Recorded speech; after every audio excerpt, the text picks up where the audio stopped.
दिव्यवाणी तेरी अमृतवाणी प्रभु। दिव्यवाणी तेरी अमृतवाणी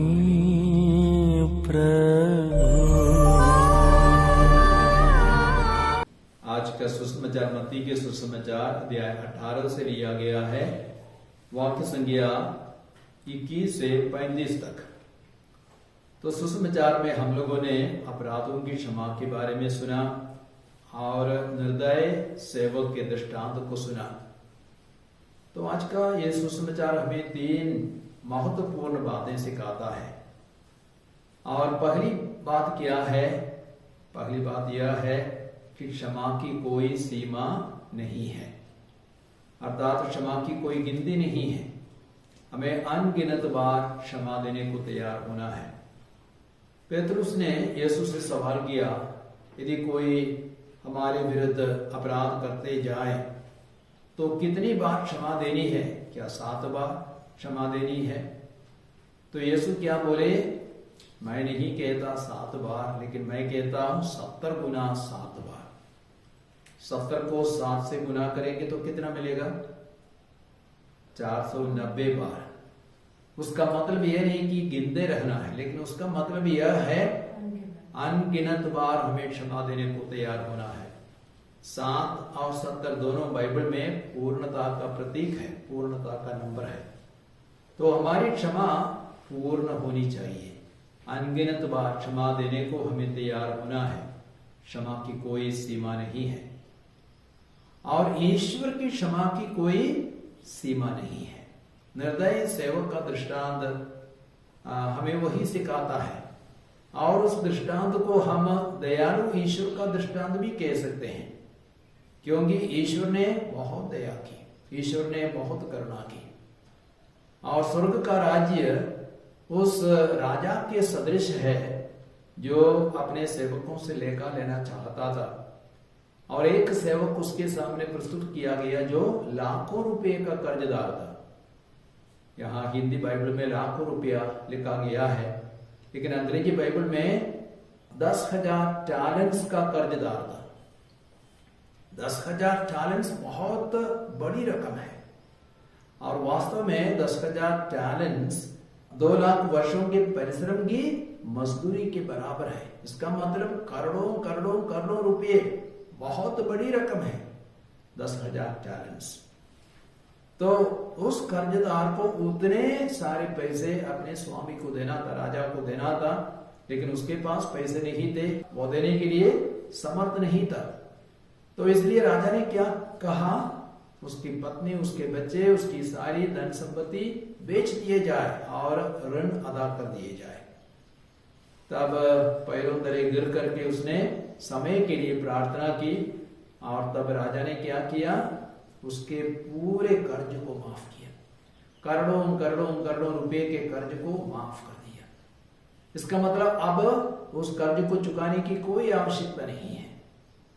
तो हमारा ईश्वर वैसे ही है, उसकी क्षमा की कोई सीमा नहीं है। वह अनगिनत बार क्षमा करने को तैयार होता है, और बहुत अधिक क्षमा करने को वो तैयार हो जाता है। आप लोग देखेंगे स्तोत्र ग्रंथ 103 वाक्य संख्या 3 में, वहां पे वचन कहता है, वो तेरे सभी अपराध क्षमा करता है, सारी दुर्बलताओं को दूर करता है। साथ ही साथ इब्रानियों के पत्र 10:17 में वचन क्या कहता है? वो तुम्हारे अपराधों को याद भी नहीं रखेगा, अर्थात तुम्हारे अपराधों को वह भूल जाएगा, वह याद नहीं रखेंगे। तो इसलिए हमारा ईश्वर एक ऐसा ईश्वर है जो अनगिनत बार हमें क्षमा करता है, बहुत अधिक हमें क्षमा करता है। उड़ाऊ पुत्र का दृष्टांत भी हमें क्या सिखाता है? लूकस के सुसमाचार अध्याय 15 में वाक्य संख्या 11 से 24 तक में हम उड़ाऊ पुत्र के दृष्टांत को सुनते हैं, और वो दृष्टांत हमें क्या सिखाता है? उड़ाऊ पुत्र का दृष्टांत दयालु पिता का दृष्टांत भी है। और उड़ाऊ पुत्र ने बहुत अधिक पाप किया था, पिता की आज्ञा को नहीं माना था, पिता को छोड़ करके, घर को छोड़ करके भाग गया था और पिता की संपत्ति को वेश्याओं के पीछे, शराब के पीछे, भोग विलास में उड़ा दी थी। और वो सब करने के बाद उड़ाऊ पुत्र घर लौटा और उसने माफी मांगी। पिता ने दौड़कर उसको गले से लगाया और उसका चुंबन किया और उसकी सारी आवश्यकताओं को पूरा किया। तो उड़ाऊ पुत्र का दृष्टांत वास्तव में दयालु पिता का भी दृष्टांत है।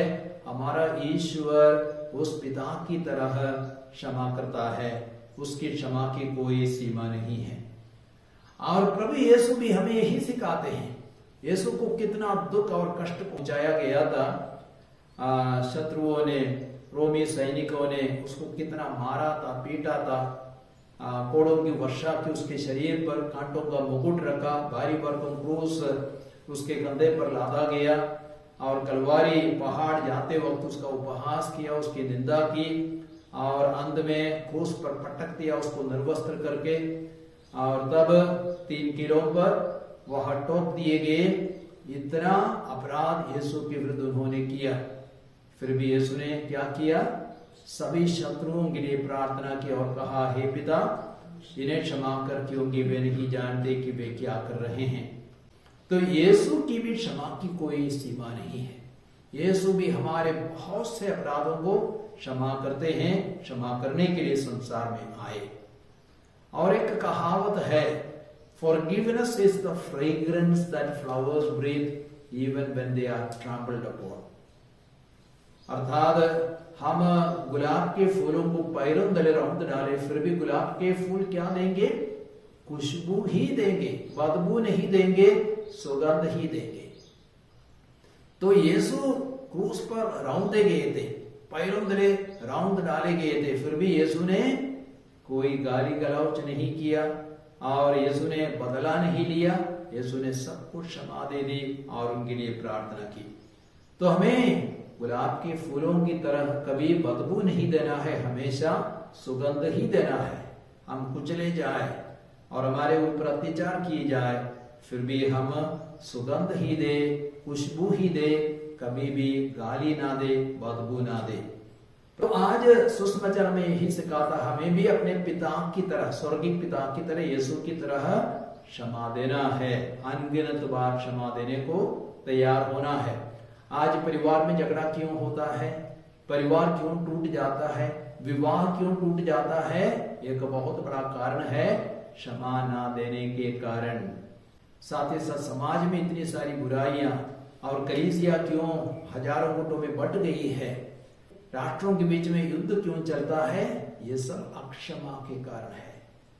तो इसलिए अक्षमा, क्षमा ना देना सब प्रकार की बुराइयों की जड़ है। तो समस्याओं का समाधान क्या है? क्षमा देना ही समस्याओं का समाधान है। और एक तीसरी बात आज का सुसमाचार में सिखाता, वो क्या है? यदि हम क्षमा नहीं देंगे तो हमें भी क्षमा नहीं मिलेगी, और यदि हमें क्षमा दी गई थी वो क्षमा भी वापस हो जाएगी। तो देखिए, जिस सेवक को क्षमा दी गई थी उसने अपने सह सेवक को क्षमा नहीं की, और सह सेवक 100 दीनार का कर्जदार था। 1 दीनार एक मजदूर का 1 दिन का वेतन है। इसका मतलब करीब 40,000 रुपये का कर्जदार था। और सह सेवक ने समय मांगा, मुझे समय दीजिए, मैं पूरा कर चुका दूंगा। लेकिन वह सेवक मानने को तैयार नहीं हुआ। वो बंदीगृह में डाला गया, मारा गया, पीटा गया, उसके साथ अत्याचार किया गया। और राजा को यह बात मालूम हो गई। उसने उस निर्दय सेवक को बुलवाया, तुम्हारे अन्य विनय पर मैंने तुम्हारे सारे कर्ज को माफ किया था, क्या तुम्हें भी अपने सह सेवक को क्षमा नहीं देना चाहिए था? इसलिए मैं भी तुम्हें क्षमा नहीं करूंगा। और उसको बंदीगृह में डलवा दिया और जल्लादों के हवाले कर दिया।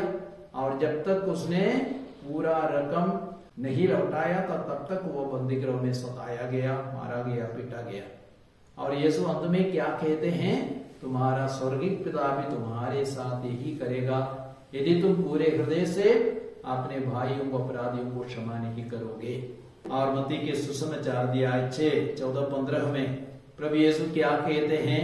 यदि तुम क्षमा करोगे तुम्हारा स्वर्गीय पिता तुम्हें भी क्षमा करेंगे, यदि तुम क्षमा नहीं करोगे तुम्हारा स्वर्गीय पिता भी तुम्हें क्षमा नहीं करेगा। यूहन्ना का पहला पत्र दिया 3:15 में वचन क्या कहता है?